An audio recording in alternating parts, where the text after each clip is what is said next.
This is uncomfortable, but it's true. Your clients didn't come to you because you were the most logical decision. They came to you and they stay with you because of how you make them feel. And once you understand the psychology behind marketing, suddenly marketing in itself feels easier, sales become way less awkward, and growing your firm is way easier than you ever thought. Stay with me because by the end of this video, you're going to start noticing marketing psychology everywhere, and then you'll know exactly how to use it to ultimately grow your firm. Now, let's think back to the beginning. As an accountant, we are very logical in how we think. The whole processes around accounting are very logical. A lot of us love that we get an answer. 1 + 1 = 2. We love this. The thing is, though, people making decisions, they don't rely on logic. People make decisions based upon 80% emotion, and then they justify later with logic. I'm going to share with you a personal story. Growing up, I was very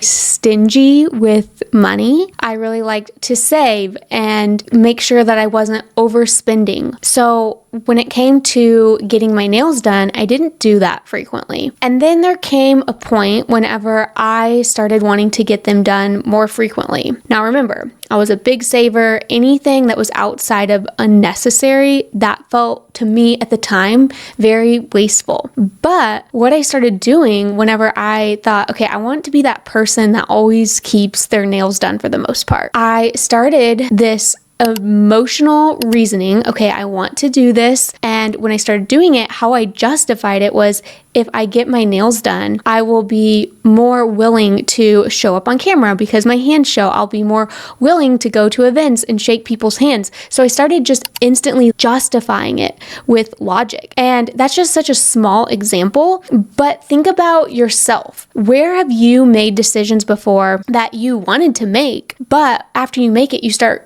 justifying it with logic? Maybe you bought a bigger car and you upgraded to something nicer than you necessarily needed, but you go, you know what?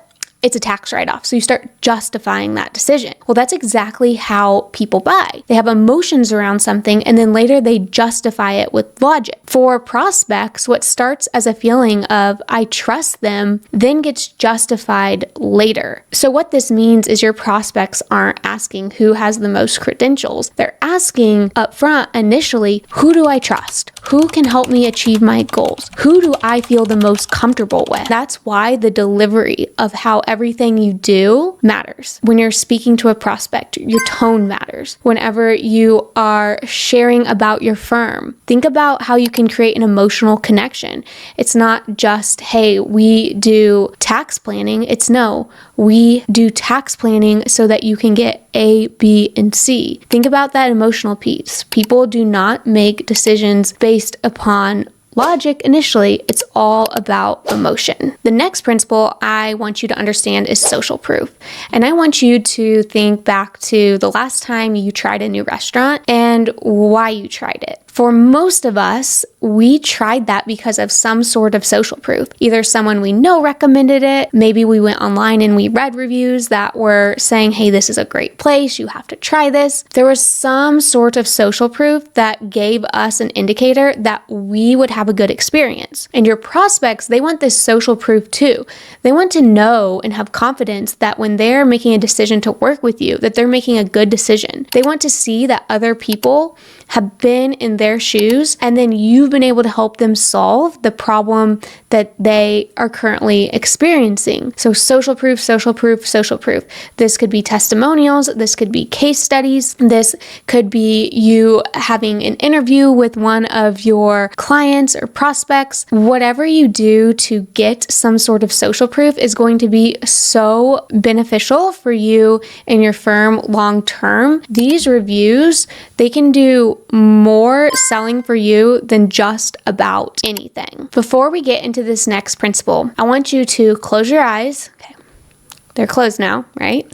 And really think about these two scenarios when I present them. The first scenario is you just had a new client sign on for $100,000, okay? That's scenario one. Picture it. How do you feel? The next scenario I want you to picture and feel is you just had a client leave that was currently a client that paid you $100,000 a year. Okay, close it, lean into those feelings. Which one gave you a stronger emotion? For many of us, the answer is going to be the one where we lost the client.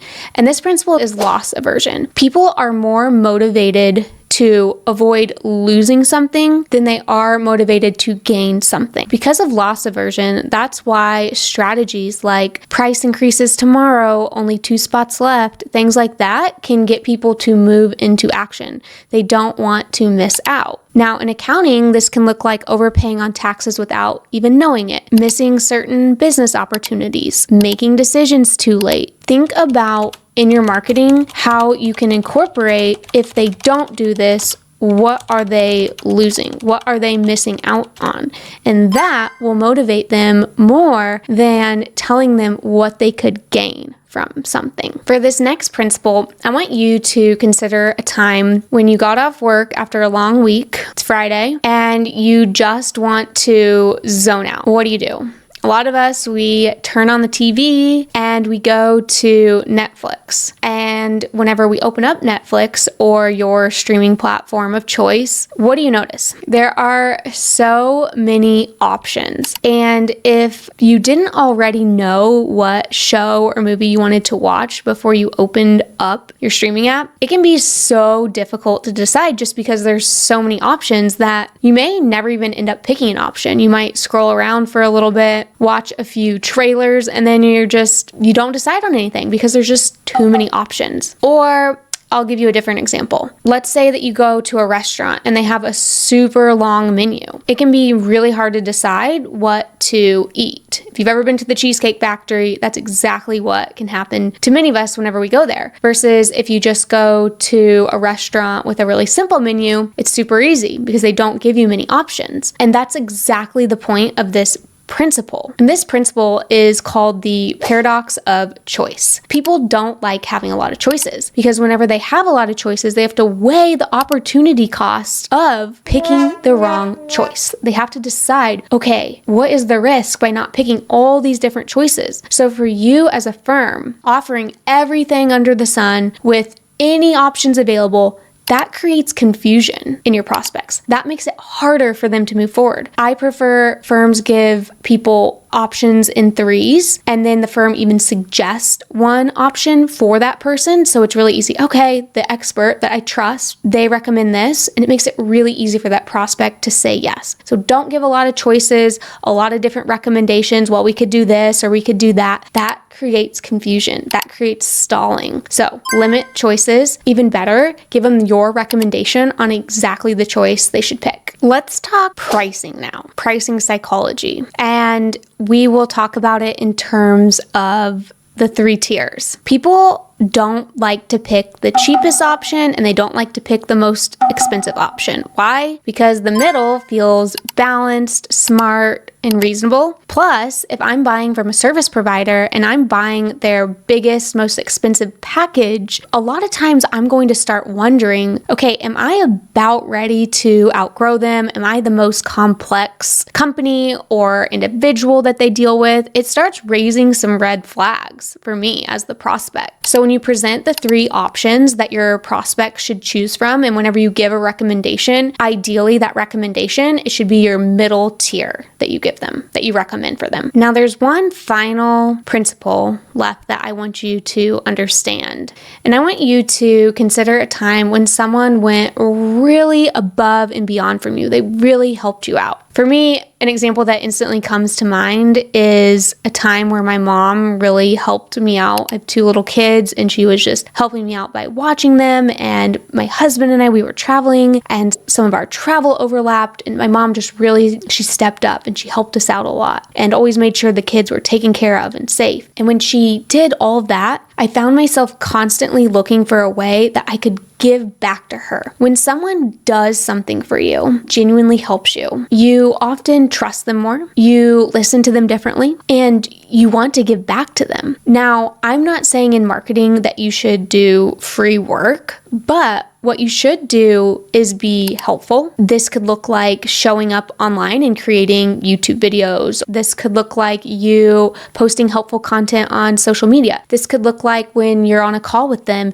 giving them one simple but very effective and helpful recommendation. The truth is, when someone gives you thoughtful advice with no pressure, no underlying feeling of they want you to take some sort of action because they gave you this advice or this guidance, they're just genuinely trying to help you, you don't feel sold, you feel very supported. And that's the whole principle around reciprocity. Now, to bring all of this together, marketing psychology is not manipulation, it's alignment. You already respond to these principles every single day, and your clients and prospects do too. When accountants market purely from logic, they're truly fighting human behavior, and that's not what I want you to do. So be sure to consider all of these principles whenever you are creating marketing materials, whenever you're talking to prospects and clients, whenever you're out and about networking, and it's going to be an absolute game changer for you and your firm. Now, before you go, I want to hear from you. Which principle do you feel like will be easiest for you to implement? And I also would love, if you enjoy these videos, to be sure to like this video and subscribe to my channel before you click off so you don't miss next week's video. I'll see you then.